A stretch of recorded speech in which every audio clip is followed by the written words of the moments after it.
that be enough for them to Oh bounce my God, back, it's diba? sport, And man. it's sport where a map It's- where Execration is... Oh my God, it's sport and they are blacklist, man. Okay, sige.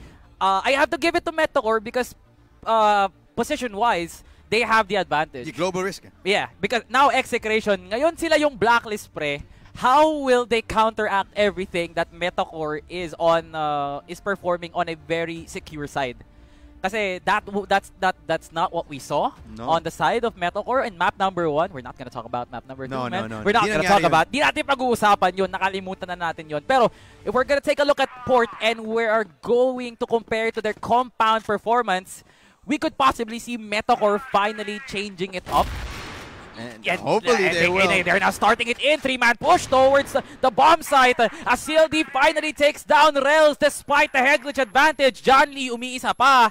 And Execration, they're not biting off into the hand that feeds them because they really want to start it off strong. But Metacore sumasagot ng mas malupitang barilan dito. 3v1, Ram has the sniper advantage and Metacore is just pushing it in. And ZY with a flank to start it off 1-0. Okay, Metacore bumabalik na. Okay, there's no question of their mental. They have reset and they have been focused on this map pick now. Port is, at least for the first half, they have found an early round here.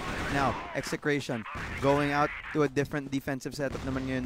This time, 3-2 setup. 3-1-1 setup. Pero si Teng ang nakahanap kay A7J na masyadong makulit dyan sa mid-bridge. Ibang-iba talaga.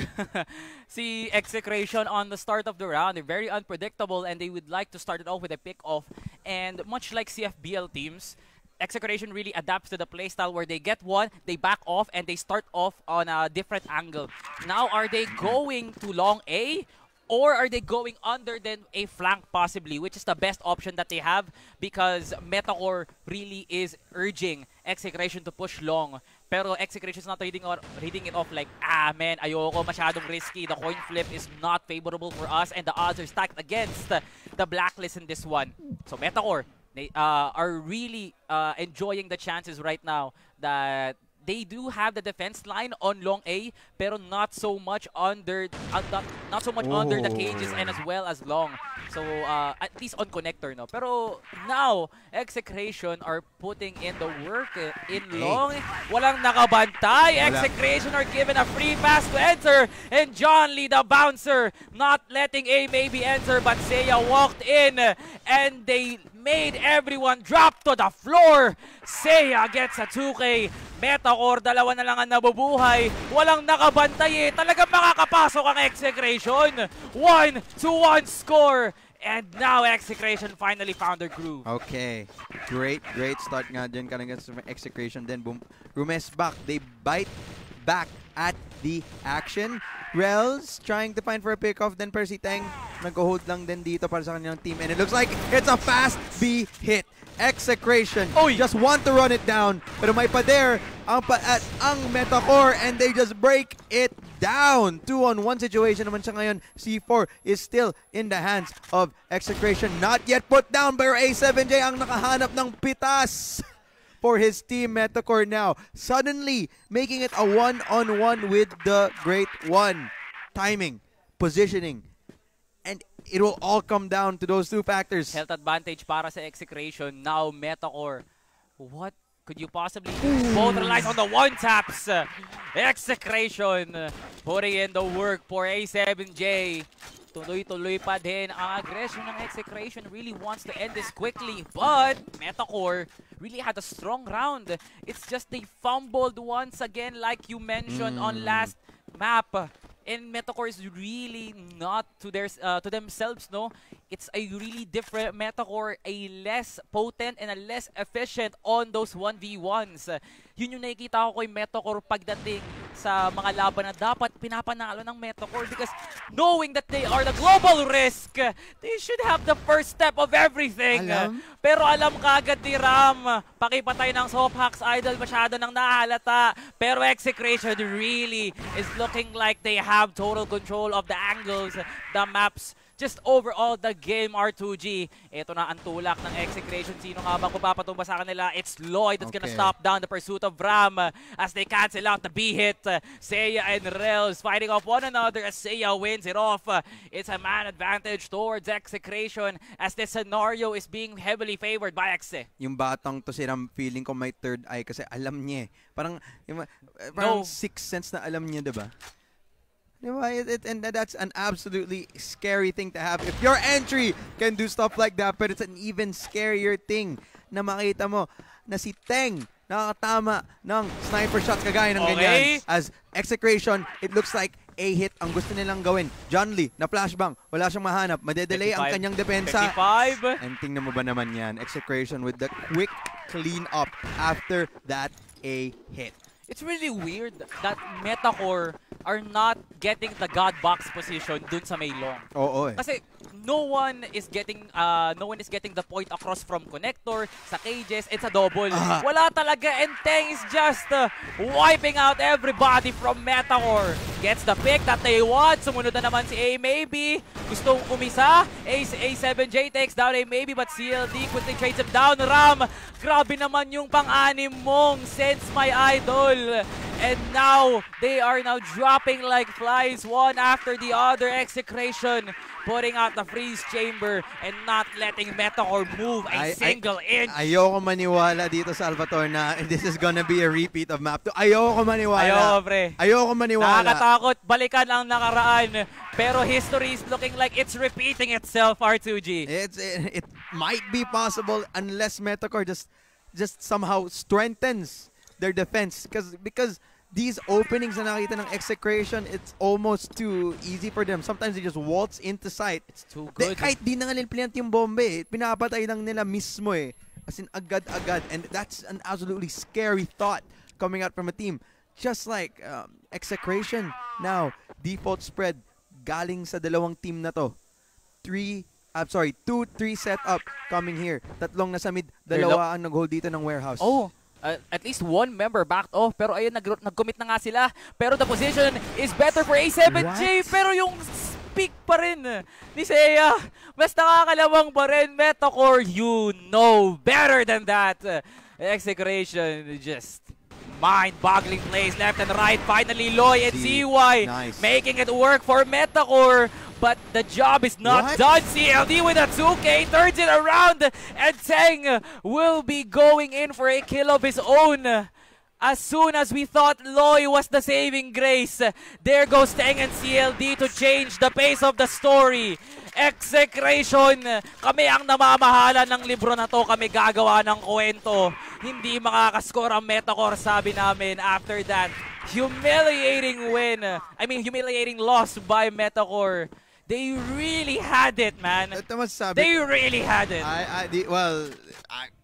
Totoo lang, wala na akong masabi dyan. Pero with that being said, here we come. An aggressive start galing sa Metacore. Pero finally, Ram again with the peaks, man.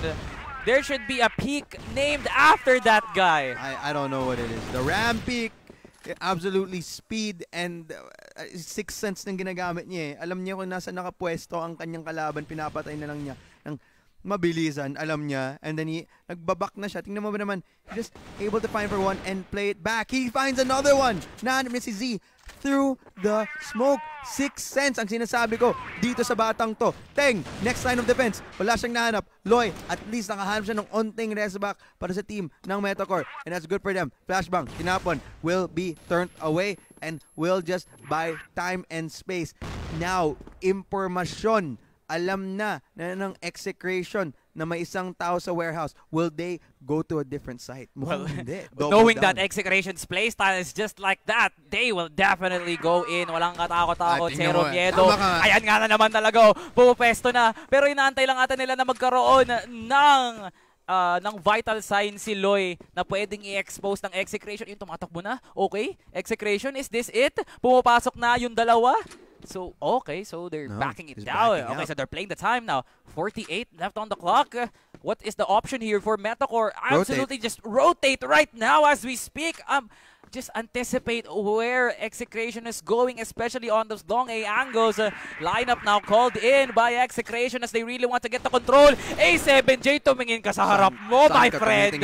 Saan ka tumitingin, my idol? Nahuli si A7J na parang nalilitong bata, my friend. Kinuha ka na ng barangay. Execration ngayon, tanim na ng bomba by the XS side. Loy and John Lee making it work as the duo really tries to save off their legs as Loy is now down. John Lee, 1v2, 28 now left on the clock. Exe can possibly make it work. Maybe trades it down quickly. Execration 6-1 as Execration in all corners of the game are really the superior one. This Execration is a scary tanghalian reveal, Execration.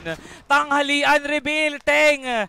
Ba't ka naman ganyan, pre? Walang si Rels. Solid ang emit ni Teng siguro. Nabigyan ng malupit na nice one, baby. Tsaka good job, baby. Kasi tinan mo naman lahat ng Execration gumagana na parang ganun lang.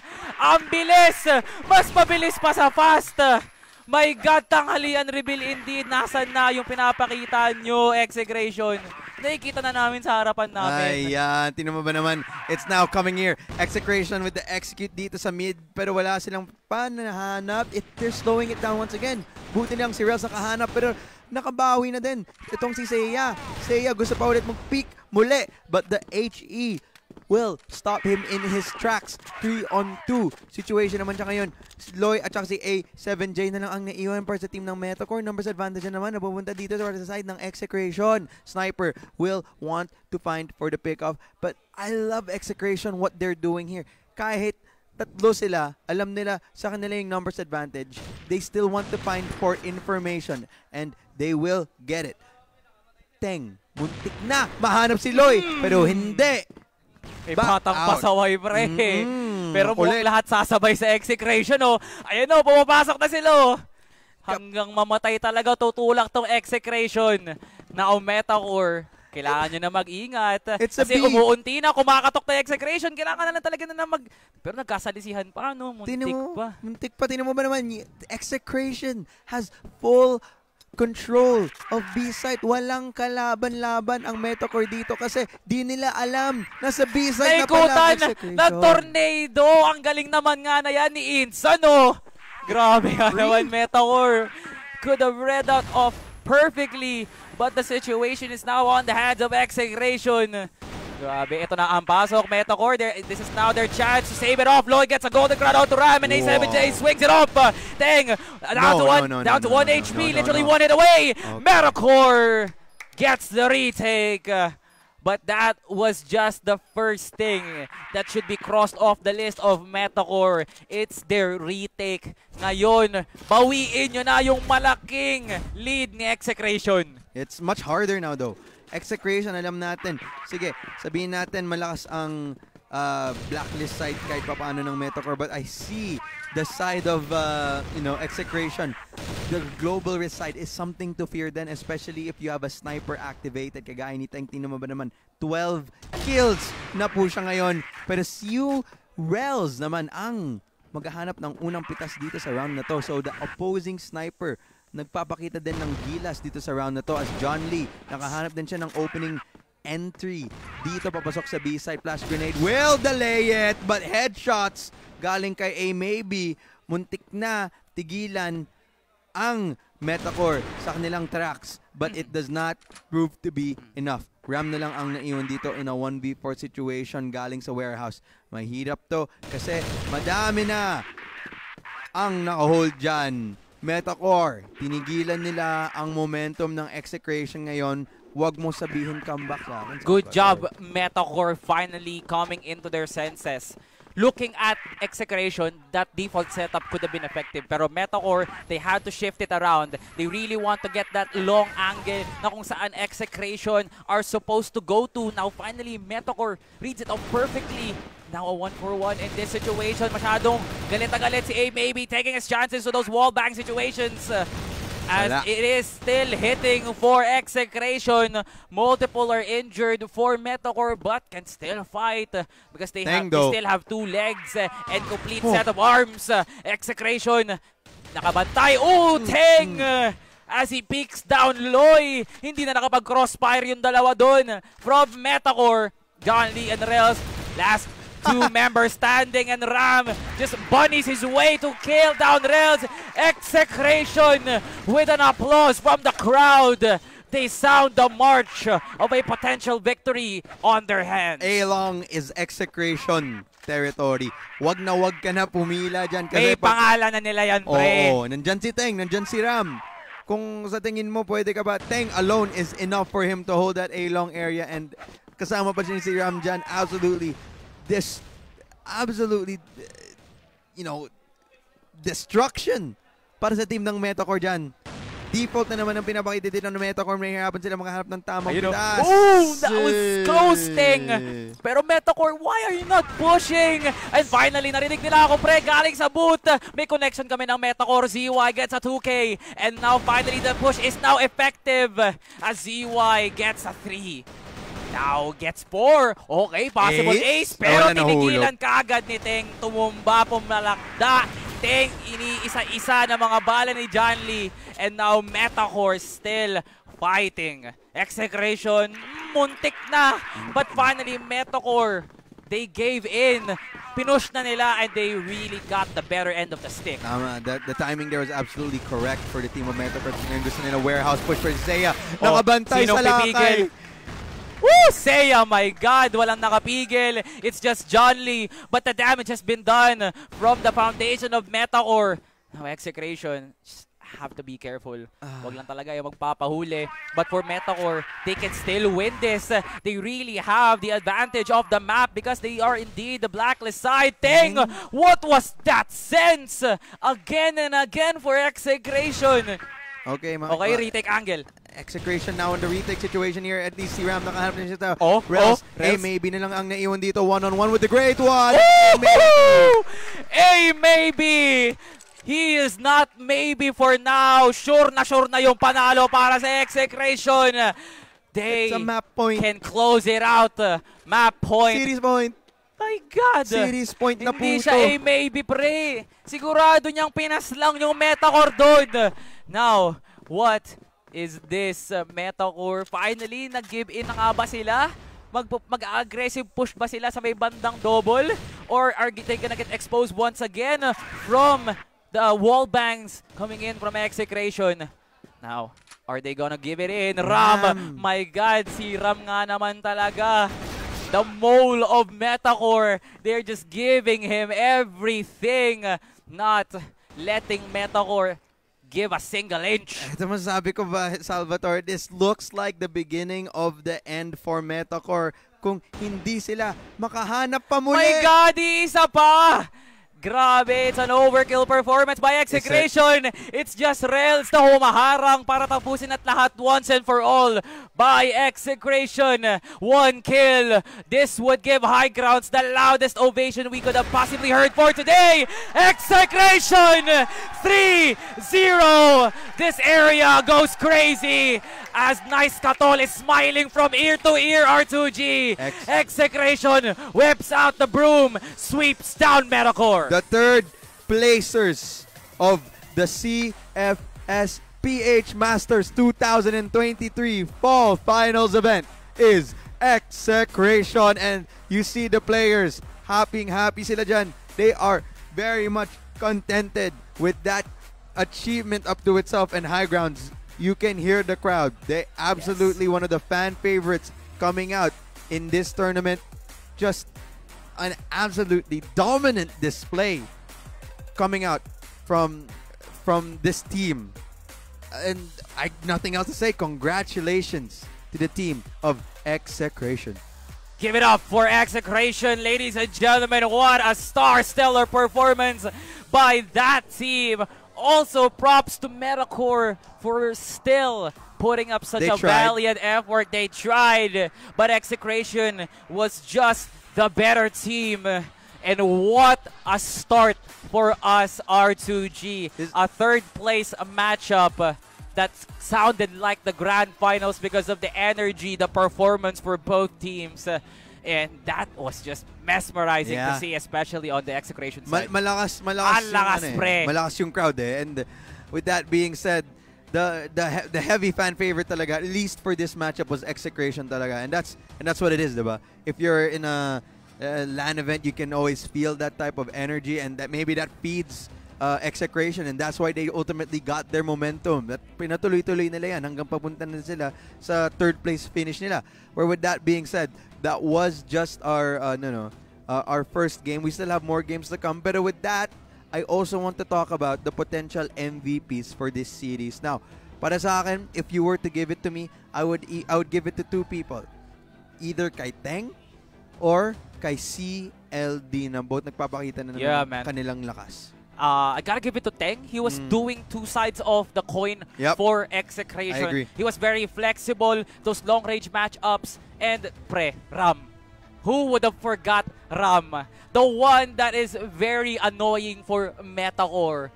And he was just one person, just one person. He was playing Solid Snake / Rambo up in the place of Metacore. Those peaks, those surprising off angles.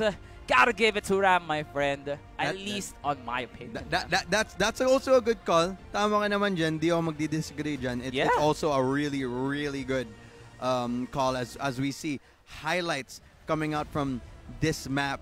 And look at Teng and Ram, the Teng Ram Seiya combination coming out there from A-Long. It's absolutely just unpushable for the team of Metacore. And to me, it also came down to this mid-rounds. The score says it all.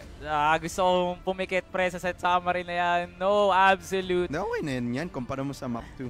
Natin pag-usapan. At least tolerable siguro. Mas tolerable pa talaga yun, especially coming out from a map like Port. Teng being an absolute menace when it comes out. Ram may also take it.